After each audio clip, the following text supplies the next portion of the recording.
The Bedford Park exhibition has been going for about 30 years, and it's always been a community exhibition, so really local artists, local families, local children. You know, Bedford Park and Chiswick has a massively varying group of artists, which is to the benefit of the exhibition. It's part of the church, going out into the community, and it gives a lot of people an opportunity to exhibit who don't normally get that opportunity if they're not professional or members of other art groups.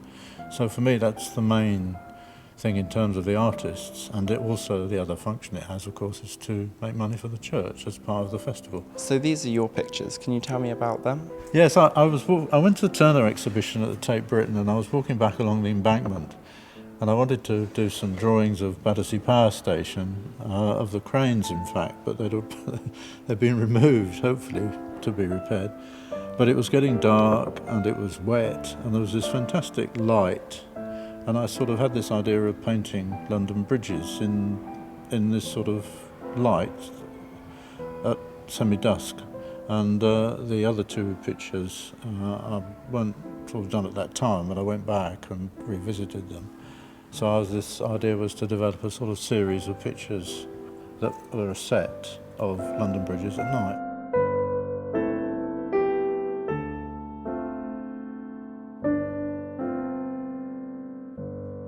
We've asked you to think of 3 of the pictures in here that you find most exciting, and you've chosen this one by Jimmy Palmer. Could you tell me about this? Well, Jimmy's, age 6.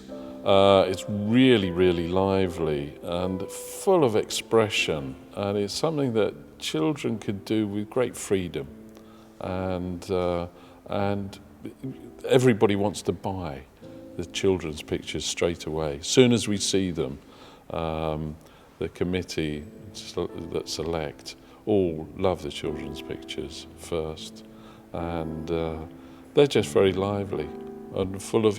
They're completely uninhibited, and that makes them so attractive. This next picture is actually by your father. Can you tell me about it? He painted it probably towards the end of his life. It's very freely painted. He'd had a stroke when he was 70, and he died earlier this year, aged 88. And he painted this picture after his stroke? Yeah, absolutely. And it's a really, really interesting composition, and people have taken to it. We're going to come on to the next one of Alfred Daniels. Can you tell me about that picture? It's a self-portrait, and I think it's beautifully captured Danny, because I knew him relatively well, and he's got all the elements that he used to enjoy, like the cat at the side of him, that he used to say, "Oh, I always saw pictures of cats," so he included it in his self-portrait. But he's got the River Thames, and it's charming, sailing boats, really, really good picture, a good picture. So you've also got 2 of your pictures exhibited here. Could you tell me about those? Well, I started painting children on the beach when my own children were very small, and up in Suffolk and Walberswick, family holidays. And I did a series that showed just my enjoyment of their enjoyment down in the water along the beach and things like that. So that stemmed from that. And then the other picture is of Swan Lake.